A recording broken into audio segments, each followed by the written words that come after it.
the wrong message carrier for this video. The working class have found a new champion.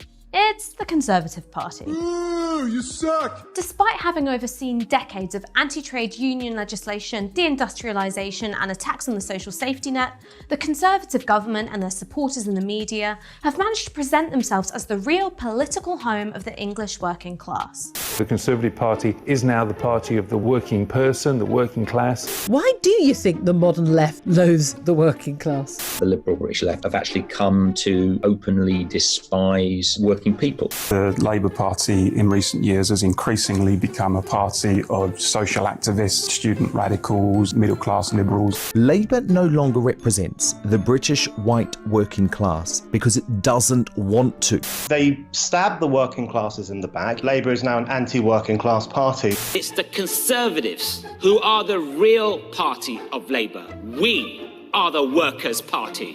Over the last 20 years, the left vote has strengthened in cities and university towns, but weakened in many of the old industrial heartlands. But rather than that being explained by industrial decline, the distribution of home ownership and average voter age, the right, and bits of the reactionary left, I think they've nailed the culprit. Critical race theory and identity politics. Ultra-woke identity politics. Defund the police. Black Lives Matter. Trans activism. Anti-police. Social activists. Anti-capitalism. Greta Thunberg. Anti-the family. Student radicals. Unconscious bias training. Dangerous Marxist organisation. Middle-class liberals living in fashionable cities. Liberal leftist political correctness. Tidal wave of the woke generation. Woke nonsense that is absolutely gripping the current left of this country.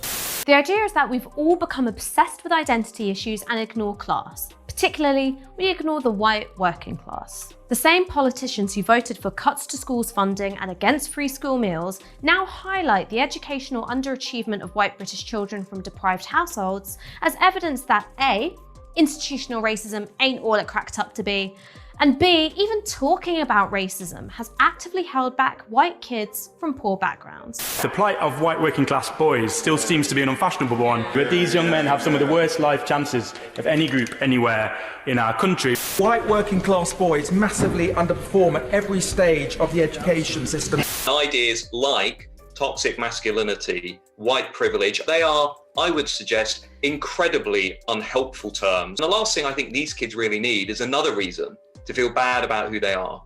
In June, a parliamentary committee even released a report claiming that terms such as white privilege have contributed to the disadvantage of white children who are eligible for free school meals. So, is this all true?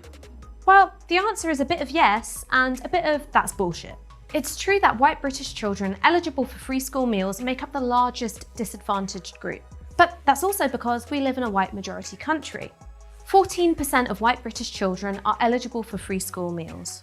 But that goes up to 21% for Pakistani children, 26% for Bangladeshi children, 28% for Black Caribbean children, and 37% for Gypsy or Roma children. And free school meals aren't the only way to measure deprivation. If we're looking at the poverty line, 47% of Black children, 54% of Pakistani children, and 60% of Bangladeshi children live below it, compared to 23% of white children.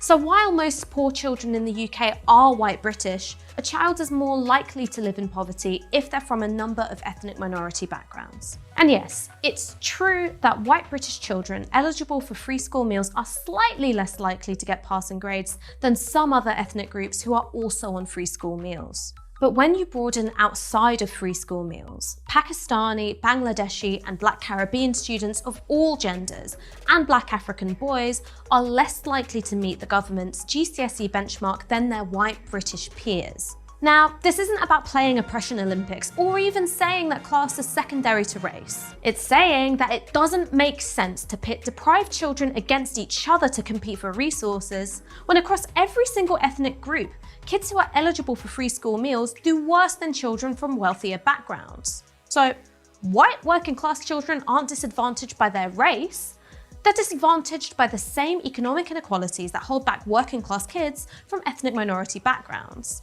The irony is that by talking about the white working class, you haven't actually rejected identity politics. You've made it even more dominant by saying you can only look at class inequalities through the lens of race. It's not race or class, it's race and class.